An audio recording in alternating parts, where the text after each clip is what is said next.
जनता junction channel को subscribe करें। धन्यवाद।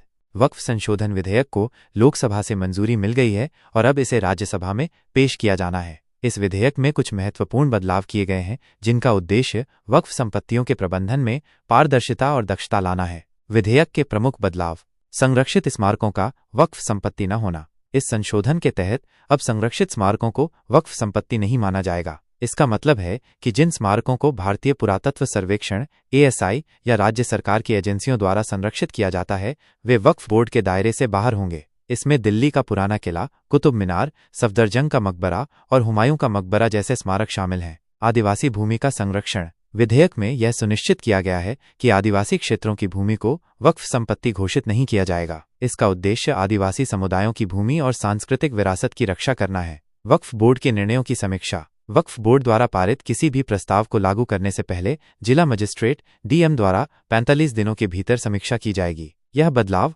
वक्फ बोर्ड के फैसलों में पारदर्शिता और जवाबदेही सुनिश्चित करता है। वक्फ संशोधन विधेयक के उद्देश्य: वक्फ संपत्तियों के प्रबंधन में पारदर्शिता लाना, वक्फ संपत्तियों के दुरुपयोग को रोकना, वक्फ बोर्ड के कामकाज को और अधिक कुशल बनाना, वक्फ संपत्तियों से संबंधित विवादों का तेजी से समाधान करना, वक्फ संपत्तियों के बेहतर उपयोग के माध्यम से सामाजिक कल्याण को बढ़ावा देना। अन्य जानकारी: लोकसभा में इस विधेयक को 288 सांसदों का समर्थन मिला, जबकि 232 सांसदों ने इसका विरोध किया। अब यह विधेयक राज्यसभा में पेश किया जाएगा, जहां इस पर विस्तृत बहस और मतदान होगा। यह विधेयक वक्फ संपत्तियों के प्रबंधन में एक महत्वपूर्ण सुधार है और इसका उद्देश्य इन संपत्तियों का उपयोग समाज के लाभ के लिए सुनिश्चित करना है।